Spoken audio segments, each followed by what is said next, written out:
Hello. You alright, kids?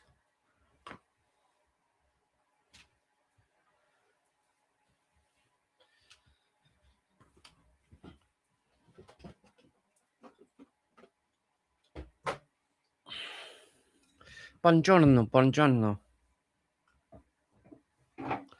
Buongiorno, buongiorno. Just make sure that everything is working okay, which I'm hoping that it is. For once. I think we're all right.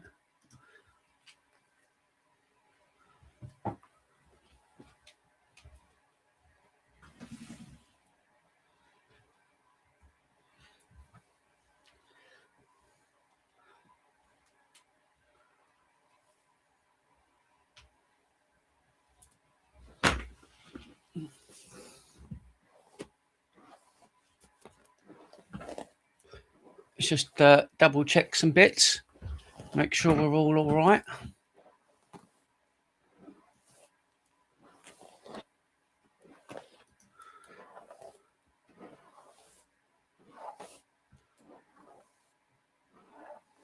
Okay, it's not public, that's why.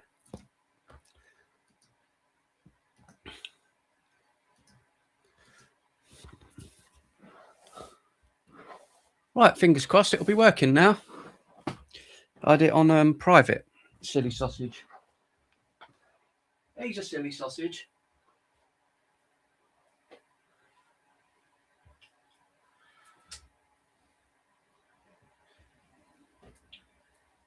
You silly sausage. Fingers crossed it should be working now. Let's have a little look on the channels. And we should be okay. That one's on. Yeah, that's good. And let's just check the other one.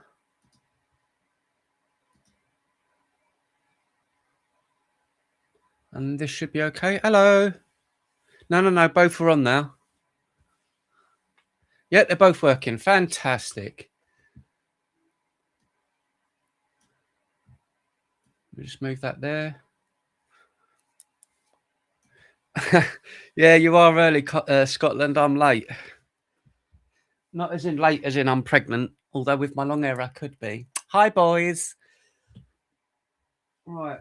Let me just sort something out. Let's get this show on the road. Let me just sort the lights.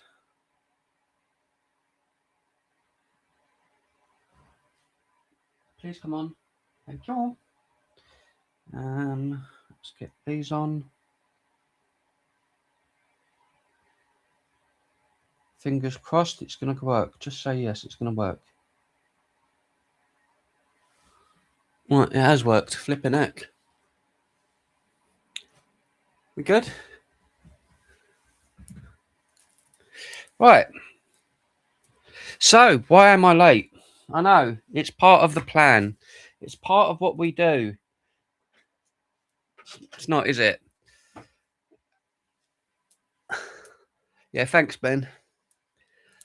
If you want the truth, I can tell you the truth. I can make you an elaborate story, or I can just tell you the truth. And the truth you won't believe anyway. So I'll just tell you. Believe it or not, today I was playing a game on the PC called Ark Raiders. I know that's hard to believe because I'm not a gamer.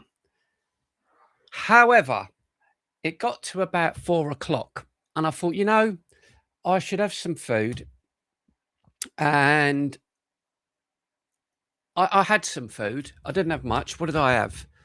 I had peri chicken. I made peri chicken like strips in breadcrumbs in a roll. So I had like 3 strips, I got a chicken fillet and made them into peri chicken into a thing in like a roll, a baguette thing. I had that. And I thought, you know what? I really enjoyed that. And I did. I really enjoyed that. Now, the thing is, after having a bit of food, sometimes you feel a bit bloated and you think, oh, I'm a bit bit full up. Oh, we're going to be getting onto all of that, Red, all the news. Don't worry. I'm just sort of getting myself in there, you know. And then, you know me, the sofa behind. I like a little afternoon nap. So I thought I'll put me down. I'm not really going to go to sleep. It's like 4:30 now. Did you have a disco nap? I did, mate. Yeah. And what you won't believe is what I listen to, because you know me, I like all kinds of music. Sometimes I could be listening to a bit of Tchaikovsky, or I might be listening to music like albums, soundtracks. Like I love, quick one for you. If you've never listened to I'll just give you three. I know I've said one of them all the time. The regulars will know. Philip Glass, the Candyman soundtrack, absolutely magnificent. Interstellar by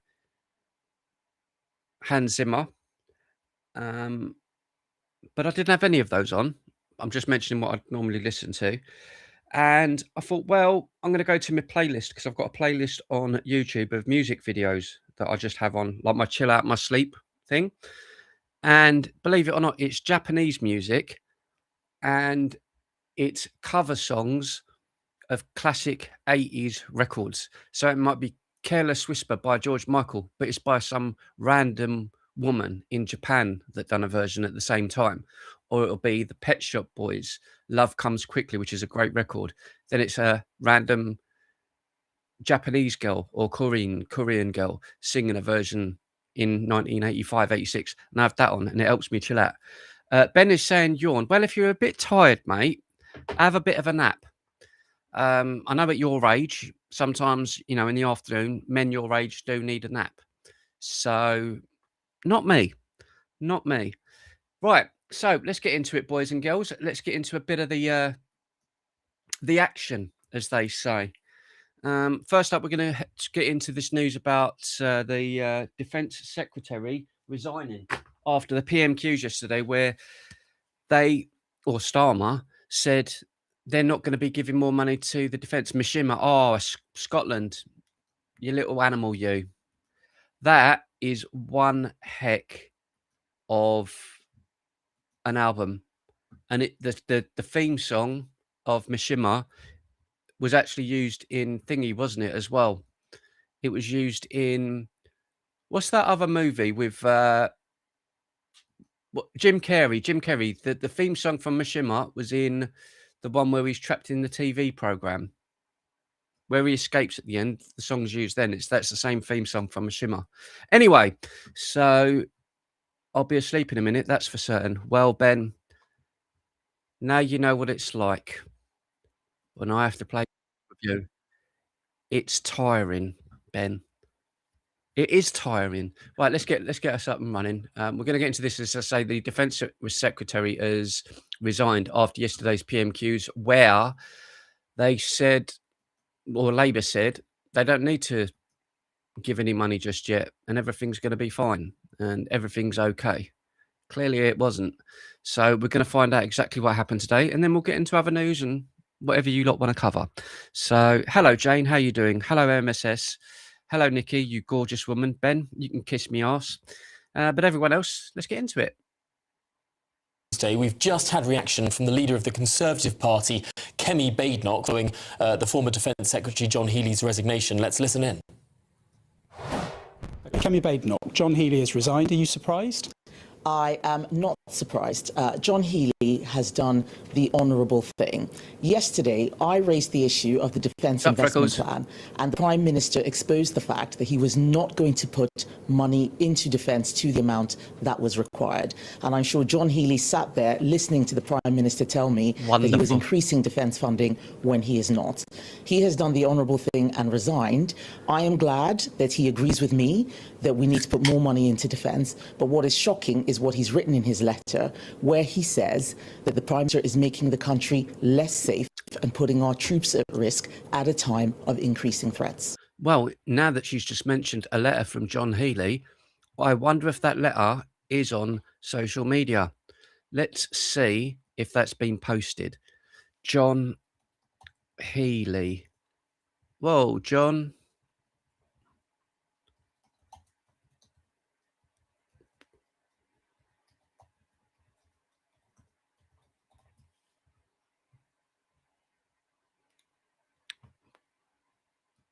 his letter to the Prime Minister. Right, let's read it, shall we? Again, this is the Defence Secretary. Oh my God, text is a bit small, isn't it? That's what she said. Right. This is a letter that I never expected to write. And I do so now with great regret and reluctance. I am proud of what we have done in less than 2 years as a Labour government. We've stepped up to lead internet. Jesus, that is so small. That's what she said. I know, but it's so, and I can't make the text bigger. It makes everything else bigger. I don't want that. One moment.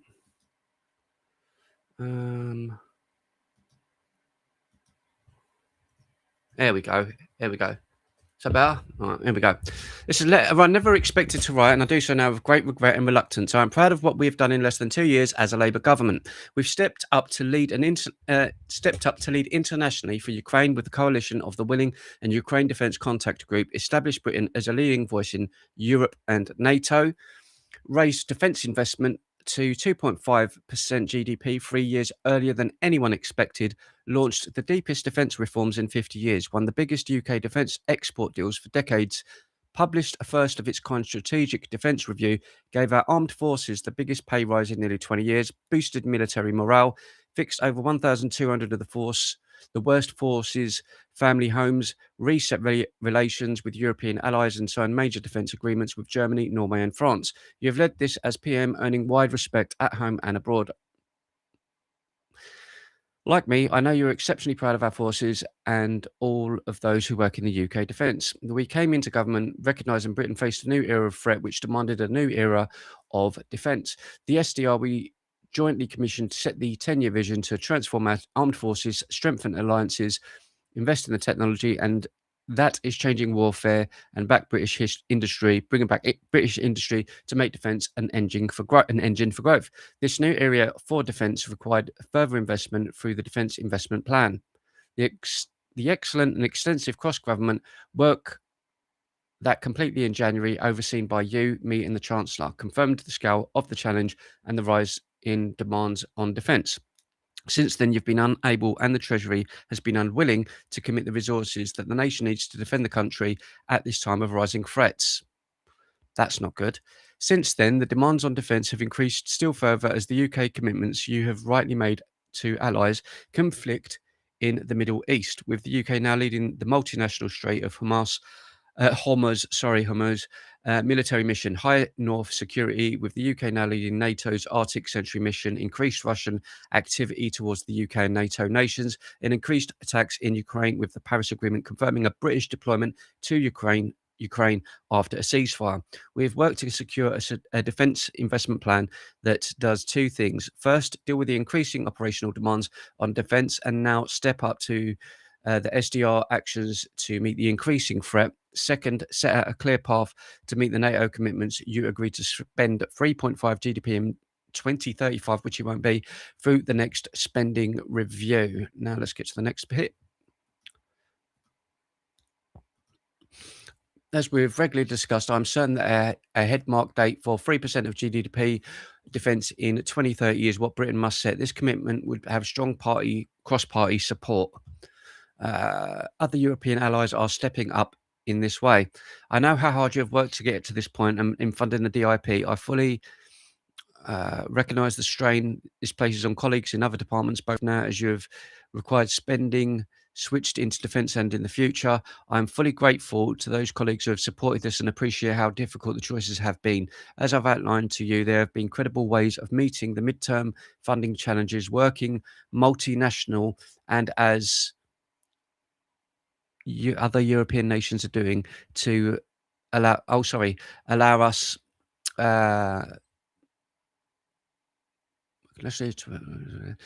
to protect our ability to deliver the missions of our Labour government. However, your DIP financial settlement, which I was first given full on Monday afternoon this week, falls well short of what is required for defence, and the country is at a dangerous time. The extra support is backloaded when the pressure of operations and imperative to speed up readiness to fight us in the first 2 years, and it rises to just 2.68% of GDP in 2030, when we will reach 2.6 next year with the investment we are already making. You spelled out the threats last week. It's our intelligence assessment and the assessment of other countries in NATO that there could be an attack by Russia on NATO as soon as 2030. Well, that's a bit concerning. You spelled out yeah, it's a bit concerning.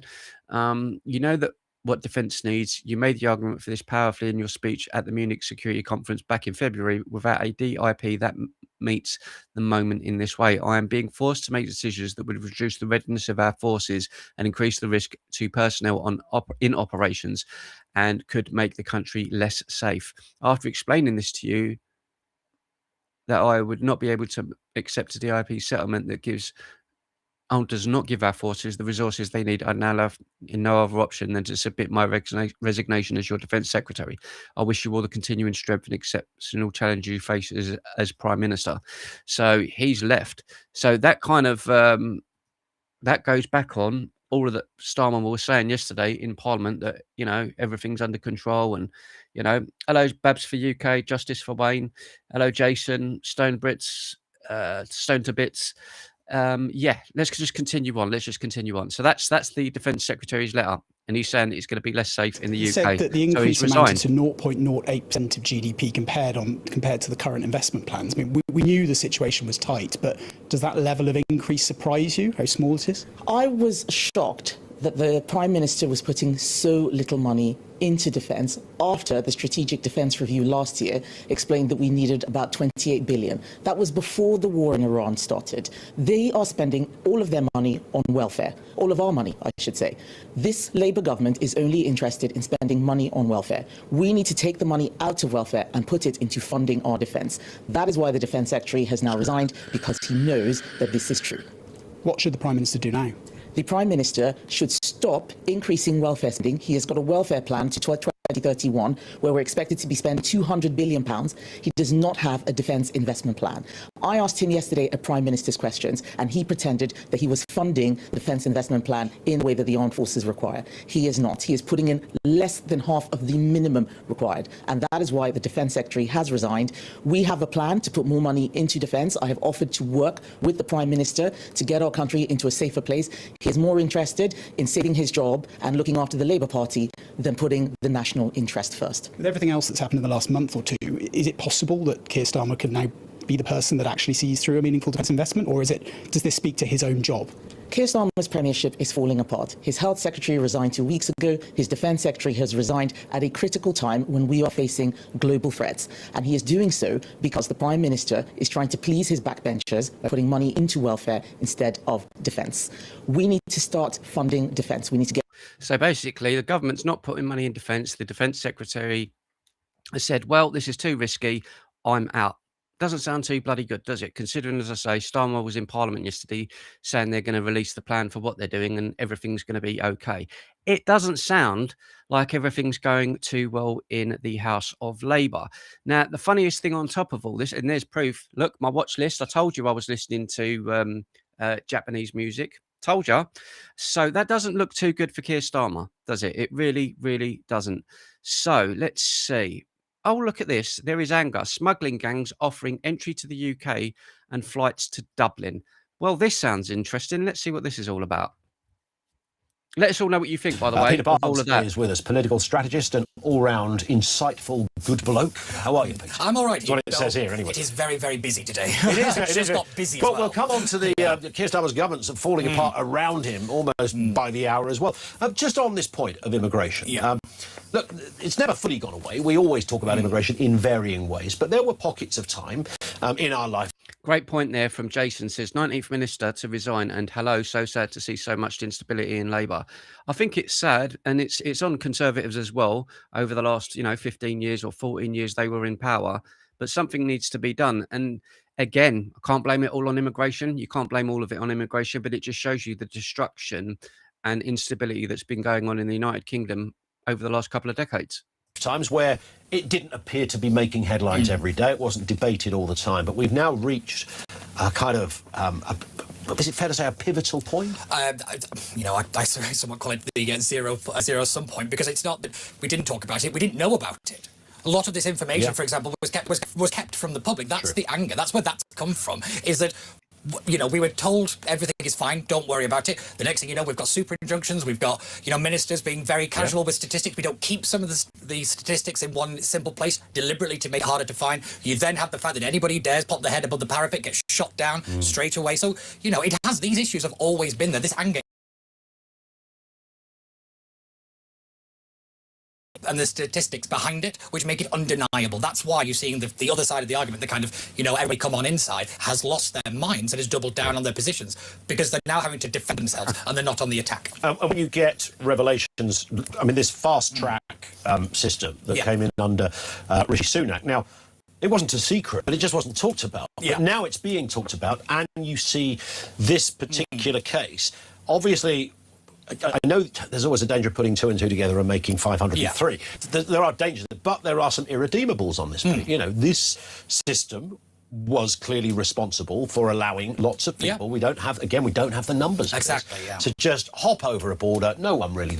But they're not doing anything about it. We're going to be having this same conversation in another 6 months when it continues to happen and another incident happens. You know, and what I want to do now is I want to show you the response of people on the left and the mainstream media to what happened in Belfast and basically what's been going on in the UK for a very, very long time. So I'm just going to show you some response from some people just to show you just how out of touch some of these people truly are. Anyone bought soap with them? You're funny. Right, my very own favourite jihadist now. This is Rashan of Five Pillars of Islam in the United Kingdom, a journalist. He says, the racist violence in Northern Ireland is not a reaction to the attempted killing of a white man by a suspected Sudanese migrant. It has been planned and organised for years by far-right organisations with links to far-right actors in England and elsewhere. In a nutshell, white unionists in Protestant areas are being radicalised to hate Muslims and immigrants in a systemic way. Muslims make up less than 1% of Northern Ireland's population, but they have been presented as a threat and are being accused of taking over. Where have you heard this before? I'd say everywhere else that Muslims go and commit atrocities, I would say. You know, I've said this to many people. When you have people like this playing the victim, there was only a couple of people that were. How many people involved in 9/11? Six people, 6 people. How many people were involved in the train bombing in London? Was it a couple? 1 or 2, 3? How many people involved in the Manchester Arena bombing? Was it 2 or 3 people? So when you're talking about percentage like poor us, poor little Islamic jihadists, I don't feel any sympathy. I genuinely don't feel any sympathy. And the uprising in Belfast isn't because of one incident. And this is how it's tried to play off. I've seen a lot of these comments, which I will show you, with people like this, Islamic jihad supporters, anti-white, anti-British scumbags like Rashan, are playing the victim. This is the same man, as I said, we showed last week, this is the very same man who criticised Sadiq Khan. I'm not a fan of him. None of you guys really are a fan of him. This is the same man that criticised Sadiq Khan for posting something in support of gay people and pride. To me, it's a free country. You can do what you like. But he's the mayor of London and he's supposed to represent everyone. So realistically, that's one of the few things that Sadiq Khan got right. And this man said he said that the mayor needs to pick a side, Islam or being the mayor. He cannot do both. So why is this man allowed in the United Kingdom? These people are telling you what they want. They're telling you what they want in this country. Now, you could argue and say this isn't everyone that's a Muslim. Does it make me Islamophobic? Perhaps. Perhaps. And is it getting more aggressive in my thought process? Perhaps. Because I think for too long, we've seen these things happening and not enough people from the community speak out. This particular community speak out against it. Instead, they try to blame everyone else. Now, I don't condone the violence that's happened in Northern Ireland, and I don't think anyone does. Can you understand why people are violent? Why people are angry? Yeah, because like I just mentioned, it's not about the beheading. It's not about the one incident. It's about a continuous track, one after the other. You know, I'm surprised we've not seen another story today, you know, something else somewhere else. And it's a culmination of all of these things, which me and Ben mentioned last night. You know, I've never forgotten the incident with the train up London, because I was on a train going up London at the time to work. I was working up London, so I was on one of the trains on the District line. So if I would got on a train 3 or 4 trains before, I would have probably been in that bomb. No, thank you. I haven't forgotten that. I'm pretty sure the parents of what happened in Southport haven't forgotten that. It's everything. We mentioned last night what happened in Australia, Bondi Beach. People are not going to forget. And it's not blaming everyone within that same community, but it seems to be always from the same community where we're seeing these sorts of things. So it's not hatred to call out what we're seeing and wanting it to stop. Here we go. Liam Holman says, Lee Rigby's family didn't want his death to be used to divide people. Henry Novak's family didn't want his death to be used to divide people. Stephen Ogilvy's family didn't want his attack to be used to divide, but the far-right patriots always disrespect their wishes. No mention there of Stephen Lawrence, where people went crazy. No mention of George Floyd, where the BLM riots started because of it. None of that. Well, their families, black families, didn't want the riots, but it happened. And billions of pounds worth of damage because of the Black Lives Matter riots. No one says anything then. So, Liam, sorry, mate. You're talking out your bum. Next one, Liz Kendall. For those who use social media to incite violence and disorder are breaking the law. Next week, we will allow in Parliament an update to the Online Safety Act. So they're getting even stricter with the Online Safety Act.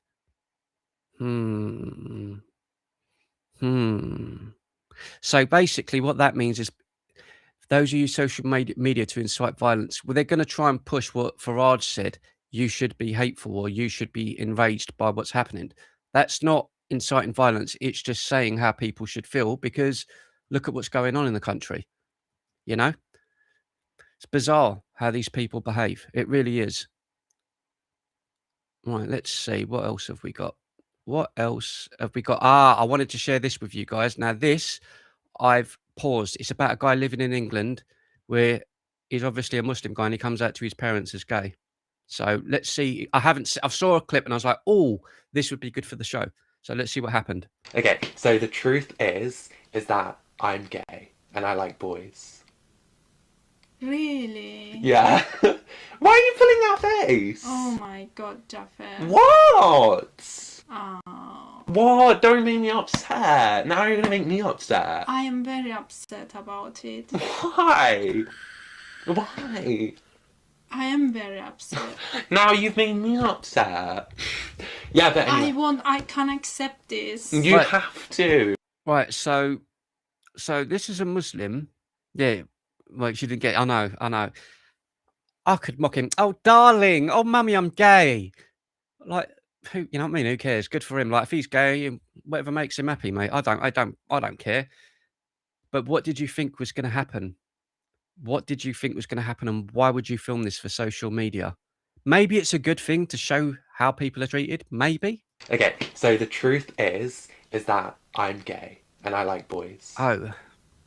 Really? Yeah. Why are you pulling that face? Oh my god, Jaffer. What? Oh. What? Don't make me upset. Now you're gonna make me upset. I am very upset about it. Why? Why? I am very upset. Now you've made me upset. Yeah, but anyway. I can't accept this. You have to. I can't, Jaffer. Why? It's not right. Yeah, but it's not my choice. You can't control it. Like, you can't control it. That's just how I feel. And, like, I knew that for, like, the past 20 years. And I knew that, like, And again, what's sad, Gav is gay, we all accept him kind of. No, I'm bisexual. But you cannot control. Again, there's going to be people out here that disagree with this. This isn't about being gay, but this shows you that people won't be accepted, you know? And this comes back to what I was saying with 5 pillars of Islam, saying it's anti-Muslim to be gay. Now you know what they do to gay people in these communities. I liked boys. And I knew you didn't like It's just that. extravagant. Yeah, but I can't accept this. But what am I meant to do? How are you going to make me upset? What? And then she's probably going to throw him out and disown him. See? That's really, really sad. That's really, really sad. And it's all about how she will look in front of the community, and the community won't accept her and blacklist her, you know? It's he's greedy, you silly sausage. Right. You cannot say that Nigel Farage is an absolute masterclass at dealing with the press. Okay, let's see what happened here. Goes on and on. Thank you, Mr. Farage. Well, welcome to England. The family of the victim of the shocking attack in Belfast has said today, we have many migrants who make a deeply valuable contribution to our country. We do not want this terrible tragedy to divide people and fuel hostility. How are you reflecting on that in how you respond, particularly in light of the controversy around your response to the horrific Henry Novak case? Thank you, Rex. And when it comes to Makerfield, Restore are doing well here, and it could really help. It could really hurt. Oh, that's going to get his back up. You. What's Rupert Lowe got that's appealing to some people over you? Thank you very much. Elon Musk, thank you. I mean, that's a bit of a cop-out answer, Mr. Farage, saying the Elon Musk thing, because Elon Musk is supporting Restore Britain. Because don't you guys recall about 18 months ago, Musk was very much so in support of Nigel Farage and Reform. And then Farage done some dodgy dealings and dodgy things, and people have started to sort of rebel against Reform. And his answer there was very, very politician-esque. It was very sort of, well, he's got Elon Musk. That's the sort of thing you'd think from Keir Starmer. That's a bit of a disappointing response. What's Rupert Lowe got that it's appealing to some people over you? Thank you very much. Elon Musk, thank you. I mean, most people here who say Restore, and by the way, it's not a very big percentage. This is really pathetic from Farage. Sorry, this is really pathetic. Here, who say Restore, and by the way, it's not a very big... Because this is the same rhetoric and the same language and attacks that the Conservative Party and everyone else was doing to stop Reform from gaining traction. Now he's doing it to someone who is in his party that he removed due to a lie that Farage put out there, you know? So that doesn't, for everyone who knows about what happened with Rupert Lowe, this doesn't look good to me. It does not look good the way he's behaving. Percentage. Most people here would not recognise a photograph of him. Right? This is stuff that pops up on their phones. That has been the problem with it. I do not believe for a moment it will last. And look, whatever the family said in Belfast, the fact is things kicked off in Belfast last night in a very, very big way. And things will continue to kick off. I agree with that. It will, because it's not just about, that's what I'm saying, it's not just about one thing, it's about what's going on around the whole of the country. And I'm very open about the fact there were some very bad actors get involved in this stuff, but not the vast majority. The vast majority are fearful. The vast majority want action. They actually want something done to make their streets safer. And nothing is being proposed. It wasn't by the last government, it's not by this government, and I think the worry is over the course of the summer, and it seems there's not even a week that goes by now where we don't read of some horrific mass sexual assault. Agreed. And Ben in chat says, hang on, Farage was all for Elon. That's exactly my point. Lowe is all common sense in calling out people for their corruption and has done more than most politicians ever have. Or something like that that has been committed by somebody who just should not be in Britain. I think the fear is this stuff gets worse. Unless you give people hope, this stuff will get worse. Yeah. And as for the controversy, so-called controversy over my comments, I don't think telling the truth is controversial. It shouldn't be. How can the Prime Minister say there's no two-tier policing? Just read the reports. Just read the instructions. Just look at what has happened downstream from the so-called Equality Act. And I've had so many emails from serving and former police officers. Hi, Gary. Telling me they're living in an atmosphere of fear. Robbie. Because, what happened AJ. in Southampton, of course, was that the murderer's brother rang the police and said there'd been a racist attack. And so the police went there with that uppermost in their minds. And had there been a complaint against the police, that an accusation of Chat, everyone in chat, do you think that, say the case with Henry Novak, if the kid had been non-white, do you think the treatment of him would have been the same by the police in that video? Do you think we would have seen different treatment? I believe so. Let me know what you all think. racism had not been taken seriously, they'd probably be suspended on the spot. It's almost the biggest fear of police officers now, is this is what you get accused of. And you police to that. And you're actually instructed not to police everybody the same. To police different racial groups differently. Well, I'm really sorry. If Westminster is blinded to the sheer stupidity and division that this is causing, then I can't do much about it. What I can do is make the argument that I genuinely believe is supported by the vast majority of common sense, decent, law-abiding people in this country. We've got to wake up to this, and you know what? We will. Thank you very much. What do you think is going to happen with all of this? You know, where does it all end? Because it's only going to end in more destruction, which I don't want to say. I don't want to sit here and just be negative. I'd rather be sitting here telling you a story of how wonderful the country's going, but it clearly isn't. It clearly isn't. Right, this next one, it says Looney left meltdown, MPs vote to bin Supreme Court trans guidance. So this was a couple of days ago, but it's something that I wanted to cover. So let's see what you guys feel. 100,000% treated differently. Will people be treated differently? But they shouldn't treat us differently. We all should be treated the same, says Rex. Yep, I agree with you. Carol says, yes, treated differently. Absolutely, 100%. So, you know. We're going to get straight into it because we've all had enough of Kai. Yes. Renee, take it away. Well, Kai's going to love this one as well. After the Supreme Court ruled that only women Oh, here we go. are women, biology actually...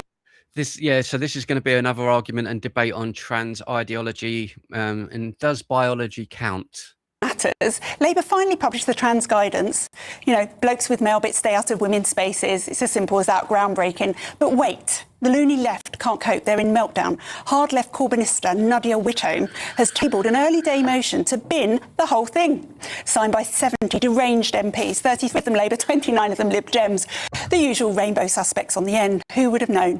Whitcomb whines on that it's a profound rollback of rights and demands more laws that force men into women's spaces. Let that sink in.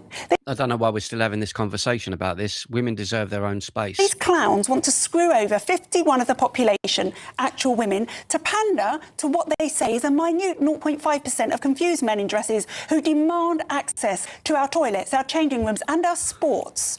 Newsflash MPs, you represent constituents, not the pronouns brigade. This isn't just rude, it's an insult, it's dangerous, it's an attempt to dismantle a century of hard-won women's rights. The madness isn't dead, sadly. It's throwing another tantrum. I mean, the way it's going to look is if it goes that we've got equality, that men can become women, women can become men, then it will get to the stage where your children, your little girls will go to school in PE and you'll have biological men in the changing rooms with these little girls. I do not want that. I do not want that. I don't think any of you do either. Wow. Well. No one, lots of I won. Should we go on? That was just very short. Do you not think, Kai, do you not think that it's absolutely wrong of our elected MPs to be actively working against 51% of their constituents? Because that is what they're doing. I don't think that is what they're doing, Dr. Renee. I don't think that having issues with this guidance, which, you know, has come out finally and gives at least some basis for us to have this discussion about what practical steps can be taken out of the Supreme Court guidance. But I don't think it's wrong of them to want to have a discussion around whether those steps are proportionate, are the right ones, make the right provisions without putting women at risk. And nobody wants to put women at risk, I don't think, of the MPs in our parliament, but do want to ensure that trans people are afforded the kind of dignity that, frankly, they had more of before. And then the funniest thing about Nadia Whitcomb is this is the woman who is pro-Palestine, right? Free Palestine. But for people that want free England, for England to be British, she's against.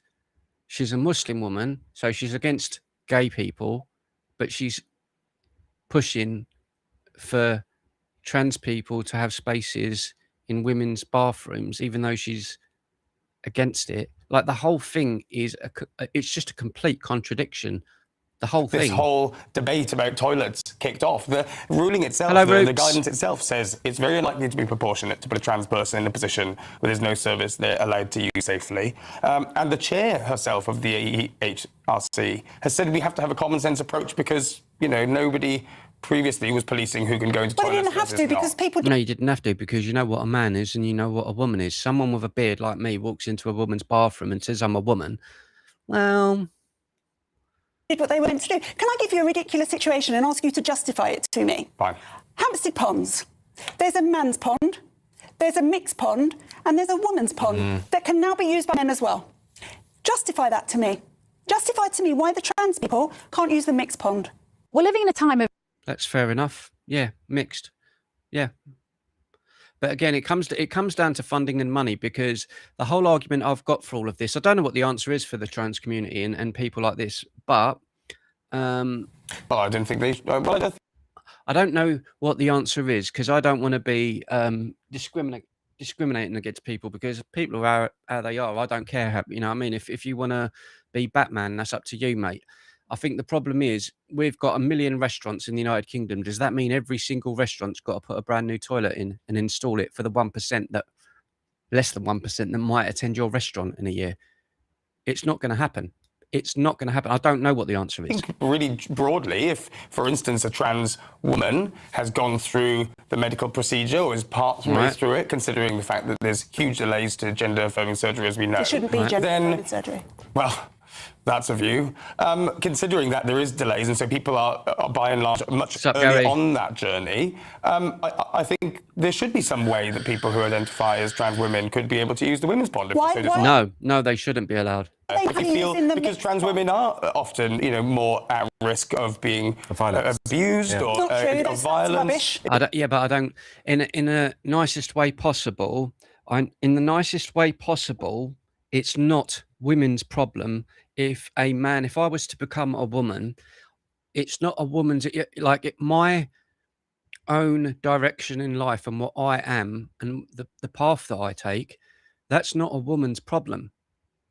A woman's safety is my problem. I'm a man. So if I was to become you can't become a biological woman. It's impossible. But if I was to put on a dress and say that I'm trans and impose that onto a woman, it's imposing onto a woman. You must accept me. You must allow me in your changing rooms. No, I'm still biologically a man. I'm biologically a man. You can't change that. That's not being horrible. It's stating as it is.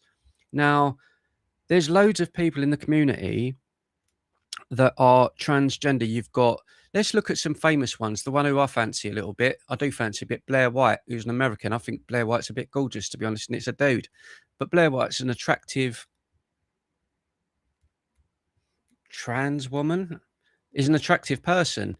You've got Caitlyn, is it Caitlyn Jenner, the dad, who was the athlete, the American, the Kardashian one, the guy. That's the most famous one I know. And I've seen interviews with him, her, however you want to, you know, announce it. And that particular person, Caitlyn Jenner now, was Bruce Jenner, that was it, was Bruce Jenner, now Caitlyn Jenner, would go, I will do what, if I'm in a function, I will go with what people are happy with. If they want me to go to this one, I'll go to, cool, like no problem. That's how it should be. It shouldn't be a thing where that person has to impose it on someone else. If they're around, if they're, you know, using facilities with people who, at least visually or partly visually, aesthetically, look different. Gavanina. This is where these arguments, this is what Will just said, completely fall apart. Because what you've just said is that because they look like women, they might be at risk in the mixed pond. But actually they're men, and I don't care where they are. Almost no men, about 95% of them never have surgery, by the way. Why do the women in the women's pond not justify your concern for their safety? Why?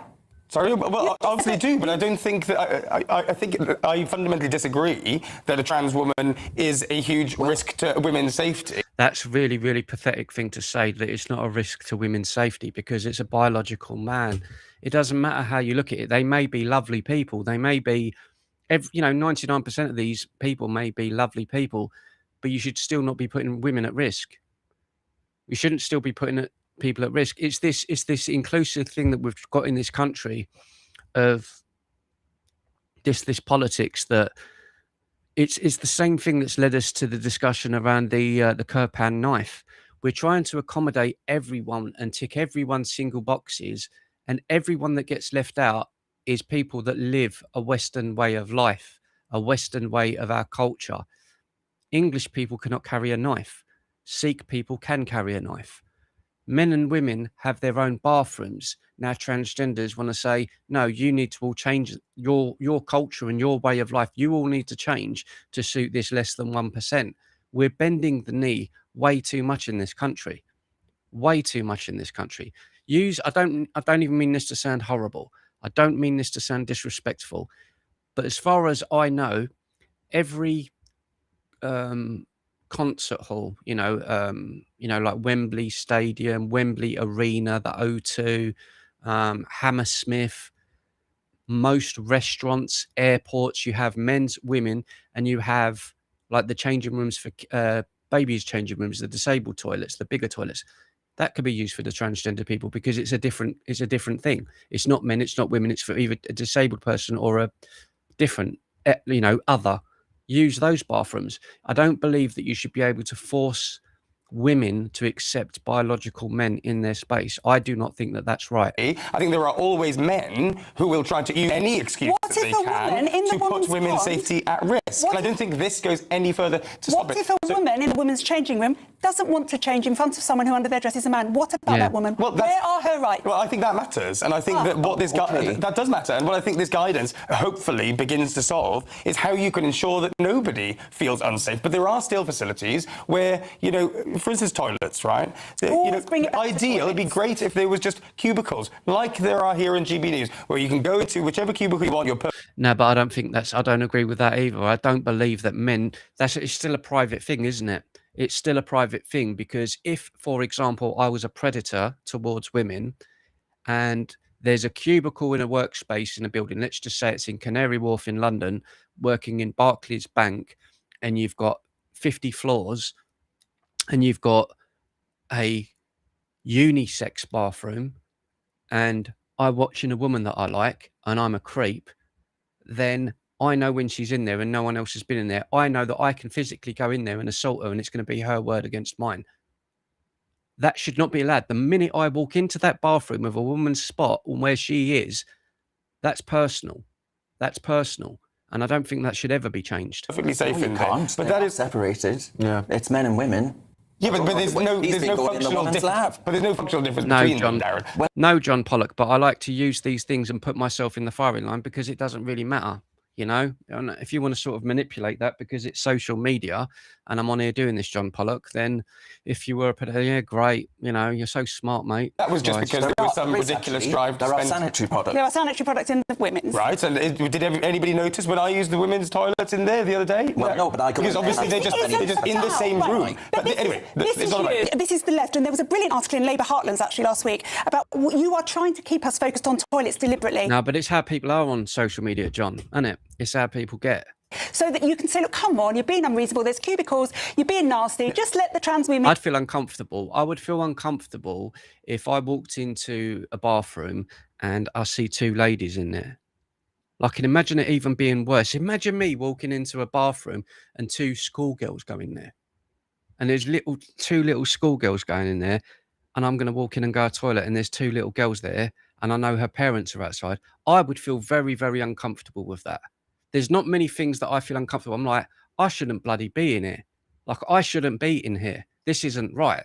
Like, the parents, it shouldn't even be in a position of a parent thinking, there's a dude in there with a beard, I better keep an eye out. That conversation shouldn't even exist. And we're creating that.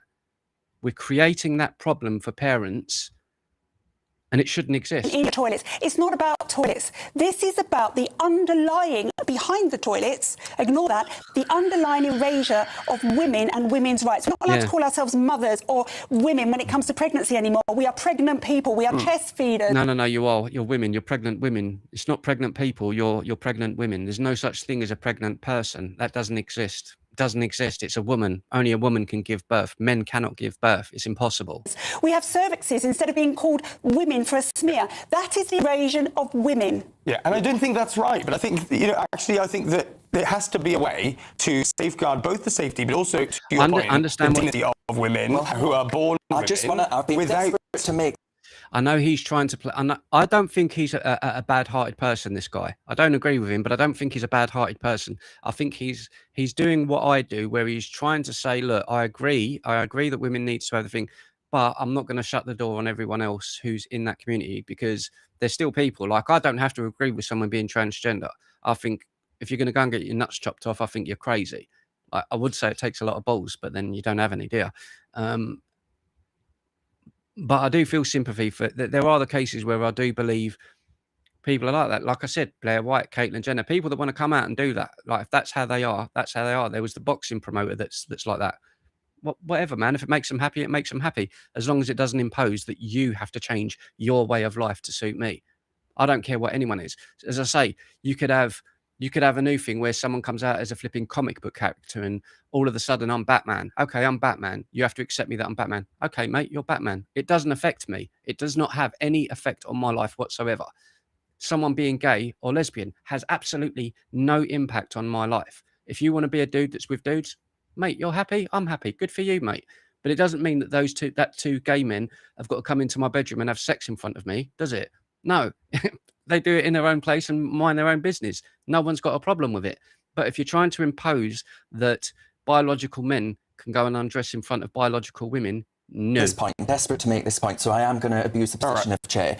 The progressive left, right, Kai, which you purport to be, have been for a long time championing the rights of women, right? The women, female progress. And the trade unions in the fire brigade service have pandered to the trans debate. So since, what, 1970, we've allowed women into the fire service, right? To be fire women, or, well, firemen, I guess they just call them firefighters, yeah, whatever you want to call yourself.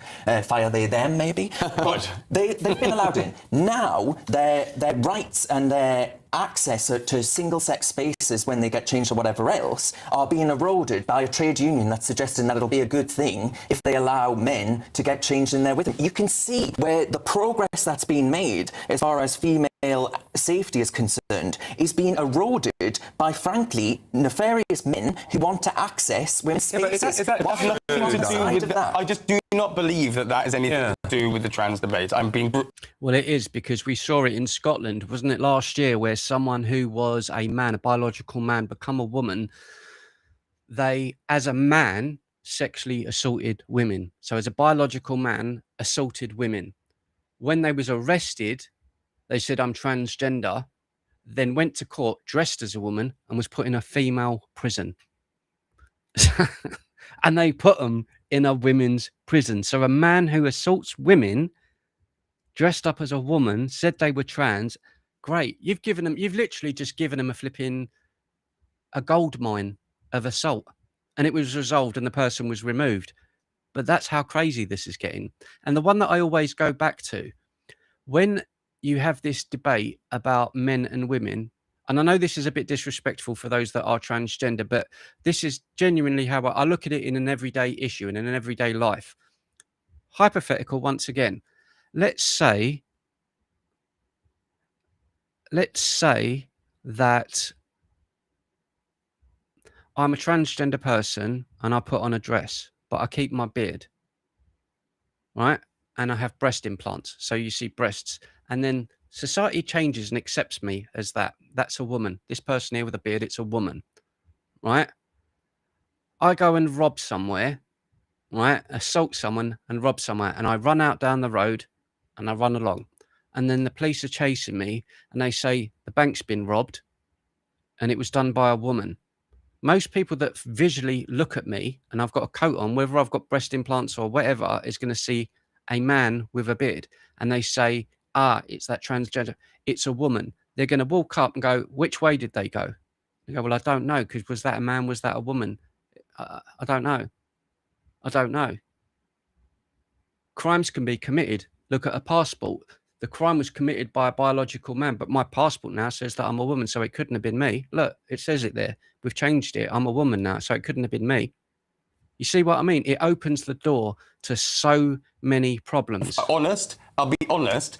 I think you are confusing, perhaps on purpose, two things: that men will take any advantage they can to rape and violently abuse women, and the idea. Oh, it is the perfect disguise, MSS. Yeah, letting trans people access at least a small minority of people to access services that conform with how they want to be seen.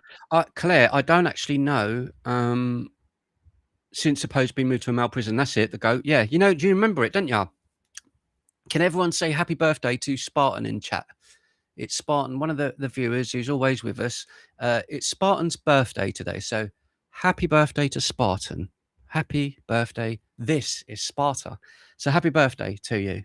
How they I identify. want to be seen as a teenager. Do you think they'll let me in the school sports? But Renee, do you not accept that you can take any measures to protect women as much as you can, and maybe that would make fine. Even if we go as far as possible, make it as hostile as possible for trans people, don't accept that they exist, whatever, and still women would be raped in toilets, men, and in same-sex spaces. This is the straw man gaslighting argument because. But is it? Yes, and this is why. Well, let me tell you why. We know that most violence against women is perpetrated by men, but very few men. Not all men are rapists. I would assume most of you here are not rapists, but we don't know if that's 100% true. So what do? We keep out of our spaces. Trans women are men. We must keep them out of our spaces. It's as simple as that. Do you have any basis where you would be okay if trans not in my women space actually sharing space with women? No. Like, how can you even be asking this question? I don't understand how any biological man can be okay with that, especially if you've got children. I don't have children. I'll say it. I love kids. I do. I love kids. And in this day and age, saying that kind of thing makes people go, oh, a man can't say that he loves children. Children and pets and animals, I've said it a million times, are one of the most purest things on planet Earth that we need to protect at any given cost. The effects and damages that you can do to an animal and the effects that you can do to a child are irreversible in life. So to me, anything that you can do to protect my thing's little girls. I like little boys. I think men are a bit more, we're accepting of the cold brutality and harsh world that it is.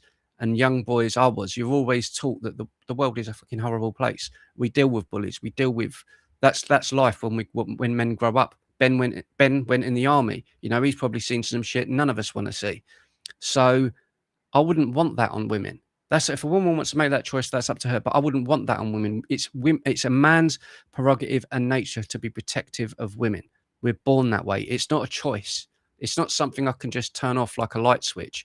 So to me, under any circumstances, whether it's a little white girl, a little black girl, I do not want men in their space. I do not want strange men in their space. I do not care. You've got to protect their innocence and protect everything about them with every ounce of oxygen in your body. Now, that's not to attack those people. Of course not. But I still don't think you should impose that on women. No. Any basis where you would be okay if trans not in my women space actually sharing space with women? No. Ever? You deem them such a threat that you would say never. It's not about the threat. It's about the rule. We keep men. I think the problem is Claire. Claire says there in chat, she says, what about trans men going into men's bathrooms? Well, it doesn't really matter so much because if a biological woman goes into a man's bathroom, men are going to take the piss out of you. If a woman walks in I'm trying to say it's a woman becoming a man. Yeah. So someone that looks like a guy but isn't a guy, men will just laugh and that person just wouldn't feel comfortable because that's just how men are. I wouldn't want that. But it's not the case of a biological woman going in a space and assaulting men. It's not really going to happen to the extent of it the other way around. It's biological men that majority assault women, biological females. So I wouldn't feel as threatened of that happening because I don't think a woman is going to come in and grab my nuts. I just don't think it's happening. To be honest, it's been so bloody long. I wouldn't say no. But jokes aside, I don't see that as much of a threat. I don't think I can recall a time where I've seen a trans man arrested for that. It may happen, but I don't recall of a major thing that's happened where it's been someone who was a biological woman becoming a man and assaulting men. I don't recall a case of that because, as I say, it's predominantly men. Such a threat that you would say never. threat. It's about the rule. We keep men out of women's spaces for a They reason. don't see Why themselves should as men, my they're trans daughter- women. I don't care. I don't care if you. Comes down to feelings again. This guy here is a bit of an idiot. This guy's a bit of an idiot. They see themselves as this. That's what I'm saying again. So if I could, let's go with the logic then. If we apply the logic of the liberal left and say that anyone can be what they want to be, right? We know that I am a biological man. Hi, fellas. I'm a biological man. If by his own logic, he's saying that I can be a woman. So tomorrow I can wake up and say, right, today, from now on, I'm a woman. Look at me, but I'm a woman. You have to accept me as a woman. That's something that I'm going to have to deal with, right? If society deems that as normal, that you can just be something else like that, you can change your sex, right? Why can't I change my race? What is the difference? Because it's something that isn't true, isn't it? I'm a biological man.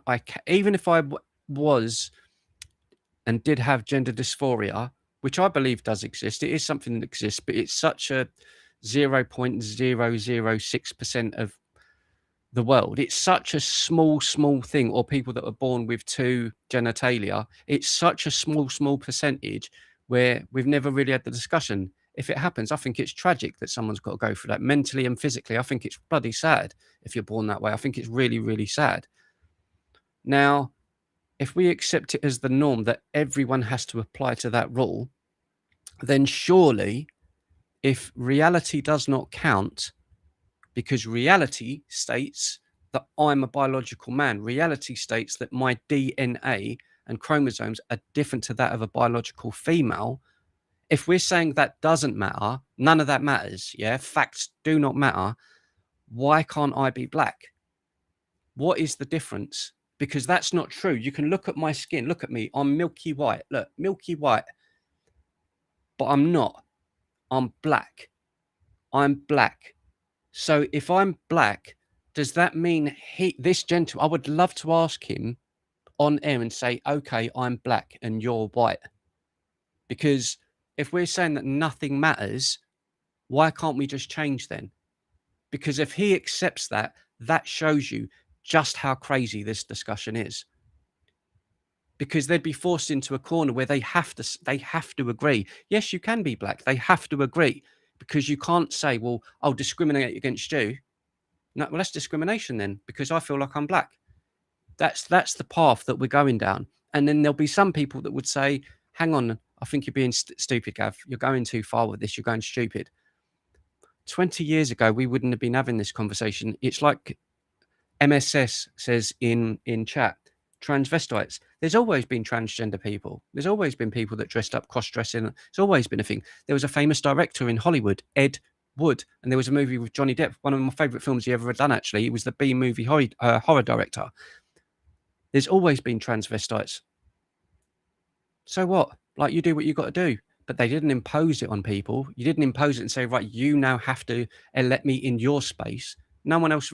That's what the problem is. The problem isn't that you are that way. The problem is that everyone else has to change to accept you. So in other words, you're going to see people like me going up London with our video cameras and going up to people, and I'll say, right, what colour am I? And they go, you're white. And I say, well, you're racist. You're racist. No, I'm black. That's how the fact that I'm even saying that and how stupid that is. You think I'm nuts? Give it 5 years and come and watch this video again.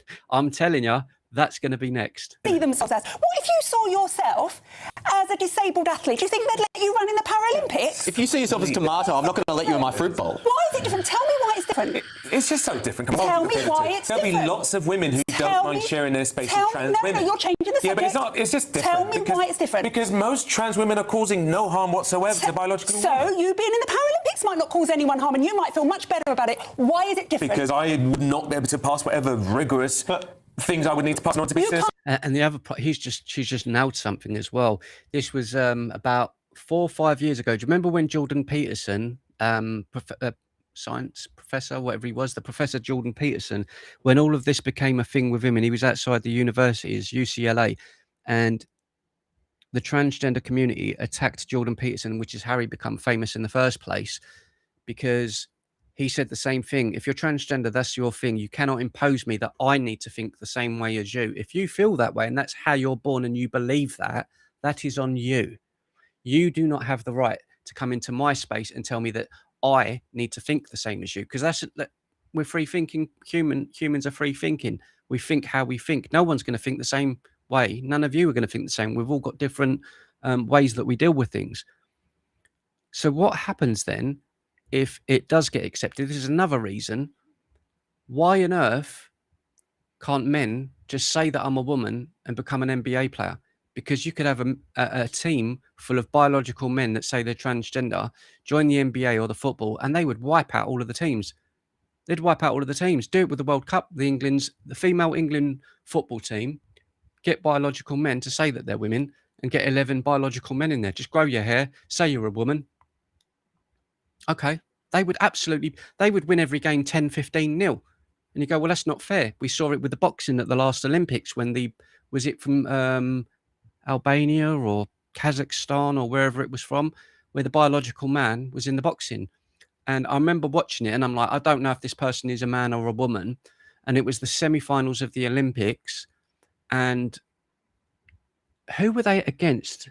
It was like Japan or someone like that.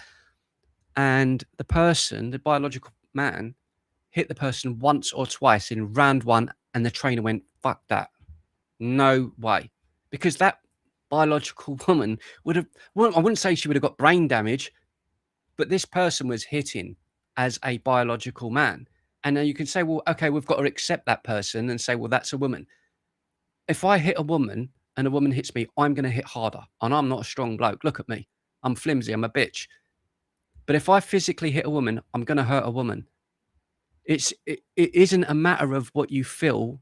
Biology doesn't. You can't change biology. But Renee, those kinds of debates have already been settled by sporting bodies, and like for instance, this guidance also has different provision for single-sex spaces where it really matters on the basis of sex that facilities are provided. Well, they haven't been settled. No, they are. No, they are. If I want to identify as a disabled person and go in the Paralympics, that is not a debate that has been had or settled. This is where these arguments about some trans women really feel like women. What is the difference with me really feeling like a disabled person? Great one there from Way Rude, quoting from the movie with Brad Pitt. What was that? Fight Club. Listen to this. Sticking feathers up your bottom doesn't make you a chicken. Tyler Durden. Exactly. It's a feeling. It is nothing more than a feeling. Okay. It's an operational decision, yes or no? Yeah. So that's Sadiq Khan remanded for snapping at female MPs. Oh, this will be interesting. Yeah, we'll finish off on this one, boys and girls. But let's just see some of your comments. I think it's part of a massive psyop, so they can tell you the sky's purple, and then you'll agree. Yeah, it's like nothing matters. That's what it really comes down to, isn't it? If you accept that anyone can be what anyone can be, but I have to think that way, then nothing matters. Science doesn't matter. Men are boys, men are girls, cats are dogs, and the fallback argument that I can't never get my head around, and I've seen this on social media, and I expect all of you have as well. When someone says, I can't understand, one of you might be able to correct me. I can't understand the sentence, trans women, so that's a statement, trans women, so a biological man becomes a woman, a trans women are women. That doesn't make sense as a sentence. Like that sentence does not, and I've seen it so many, trans women, so biological men who are women, are biological women. So biological men are biological women. They're not. That's like, again, try and correct me if I'm wrong. A car is a bike. A football is a kettle. No, it isn't. A football, the first thing you've just said, a football is a football.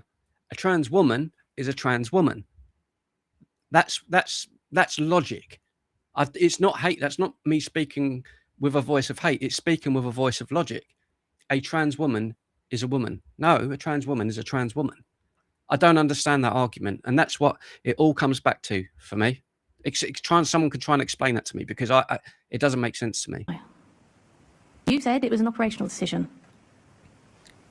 the issue of how the police use finite resources in difficult times. Okay, shall we phrase it in the way that... Exactly. So Wayrood says they're trying to separate biology from gender, which is the next argument. So if we move from trans women are women to biology and gender, gender is a social construct, right? So if gender is a social construct, why do you need a sex change? Why do you need to change your sex? Because that's biology. If it's gender and it's a social construct and it's nothing to do with sex, why do you need to have a sex change? It's not a gender. You don't go in and say, right, doctor, I feel like I'm a woman. Can I have a gender change? No, can I have a sex change? That's what it's called. It's a sex change operation. Man to woman, woman to man. Sex change, biology. So it still doesn't make sense. You were struggling with before, we'll try again. Were you lying then or are you lying now today?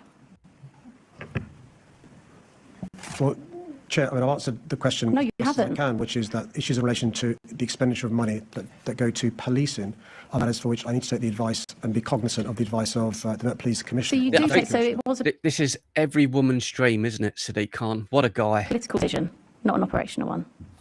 It was a political decision.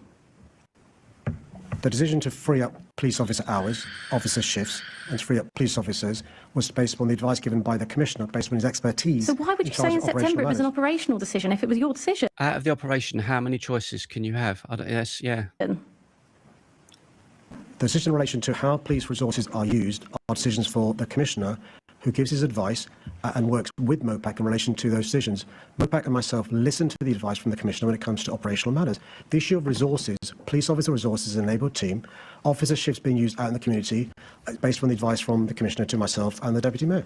You make absolutely no sense when you talk. You're talking yourself in circles. It's an operational decision or it's not. You're disagreeing with something you said only a few months ago. But the thing that I'm confused about is whether this was a political decision or not. Because I was aware from the words from your mouth that this was an operational decision, which was why I was really confused when one of your Labour Assembly members put up a video encouraging you to think of him as daddy, and not in the paternal sense, by the way. I don't know if you're familiar with that.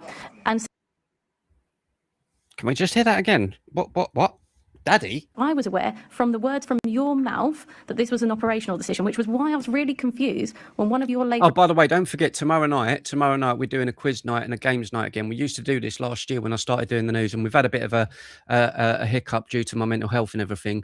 But tomorrow night, Fridays, we normally do an event where we do the news and everything, but it's a bit more chilled and I'll be interacting with you a lot more. So if you guys after work tomorrow night want to chill with me here, we'll probably do some news and some videos and some crime stories and stuff like that. But, you know, we'll probably do a few quizzes, have a bit of fun, and just have a bit more of a chilled vibe. So if you want to join me for that tomorrow night, that's what we're going to be doing. And if you've got any ideas, by all means, except for that game that you keep saying, Nikki, put up a video everything's encouraging welcome. you to think of him as daddy, and not in the paternal sense, by the way. I don't know if you're familiar with that. And saying that he was the reason that his police station stayed open. So if I could rehearse how we got to this position. So the Commissioner presented... So were Assembly members responsible for keeping their stations open or not? Yes or no? Let me explain this. So the Commissioner brought out a list of tough choices. We'll do that tomorrow, Roots. In relation to how we're going to balance the budget. And those tough choices are based on operating... What the Dub is a good game. I don't know what that is, but that sounds great. That, Curtis, remind me tomorrow. What the Dub. Matters. The police has consulted and engaged with a number of... Who are you calling daddy? Across London, including members of the London Assembly. Some excellent members of the Assembly made powerful representations. So are you saying that Assembly member Wemmer, who isn't here to defend herself, is a rubbish member of the Assembly? How dare you? That's incredibly rude to her. How dare you say that? We'll leave that there. I don't want to hear... Wait a minute, what did he say? The number of representatives across London, including members of the London Assembly, and some excellent members of the Assembly made powerful representations. So are you saying that Assembly member Wemmer, who isn't here to defend... Wait. ...is responsible for keeping their stations open or not? Yes or no? Let me explain this. So the Commissioner brought out a list of tough choices in relation to how we're going to balance the budget, and those tough choices are based on operational matters. The police service consulted and engaged with a number of representatives across London, including members of the London Assembly, and some excellent members of the Assembly made powerful representations. So are you saying that Assembly member Wemmer, who isn't here to defend herself, is a rubbish member of the Assembly? How dare you? That's incredibly rude to her. How dare you say that? We'll leave that there. I don't want to hear him abuse your Labour Assembly members anymore. Thank you. Chair, I can imagine. go. Mr. Mayor. Right, go on. I don't think you should say anything else rude about Assemblymember Wemmerama. She's not here to defend herself. Let's Mr. go. Mayor, very quickly. I can imagine when the hard-working researcher was writing this line of questioning from the member how clever she thought it was. But let me explain why it's not so clever. The list of tough choices presented by the Commissioner was just that. Chair, I wrote that. Sorry, Mayor. I think you're being rude now. Not only to Labour Assembly members, you're being rude to GLA staff. Nobody wrote this. I wrote this. So you're being rude to me and saying that I'm not clever. He's being rude to every single person. To the Mayor. No, he's rude to women. He's rude to women. He belittles women every time he's there. He does this to Susan Hall of the Conservative Party. He's always done it. Don't you remember the infamous? Can you explain what a grooming gang? I don't know what that is. Can you explain it to me? Well, you're like you're a woman. You're a little bit simple. Like I joke about this, the misogynist thing. I do it all the time because women are, below men. Like I do that as a joke. That's a bit that I do for a joke. But that really is how Sadiq Khan is. Being rude about GLA staff. He's being rude about Assembly members. Okay. He can be rude about Assembly members. He's being rude about staff. On both There's sides, no briefing here, so you're being rude about both me. If you want to sides. talk about intelligent, I can answer a yes or no question. Can you? Sorry, can you ask your member just to pause Did you just for tell a me to minute? shut up then? Can you tell the member to Yeah, pause? you Can did. you put some group discipline on this, please? I mean, I don't blame women for reacting this way because, to be honest with you, Sadiq Khan is a worthless piece of donkey, back end of a donkey. To be honest with you, I don't really like the geezer, as you can tell. But yeah, we'll be back tomorrow. We'll be back tomorrow at 7 p.m. You know me with my timing, so it might be 7, 7:15. Might have a little nap, might not. But we'll be back tomorrow and we'll be rolling, doing some games and whatever that was you said just now, Curtis. It's a game where you see a clip from a TV or a film and a part of audio is missing, and then you add something and then pick the best one. Curtis, we'll do that tomorrow. That sounds fantastic. That sounds he's an arrogant psycho, says the goat. He's vile, does it with a smirk on his face, says Freckles. I know. Discord, folks. Well, I might have a game of Ark Raiders and go on chat on Discord because I haven't played Ark Raiders in 2 hours, 3 hours. So I might go on there for a bit. But thank you so much for joining me this evening. And it was a pleasure, as always. Noise, MSS. I love you, sir. And everyone else that's joined us. And yeah, we'll see you again tomorrow. Enjoy your evening, ladies and gentlemen. And I'll see you again tomorrow. We're getting back into the flow of things, as I've been saying for ages now. But I am starting to feel a bit more myself. As you can tell in my humour, I'm less stressed out and a bit more relaxed in my tone, which is nice. So yeah, I'll see you again tomorrow. I love you all. Peace and love, ladies and gentlemen.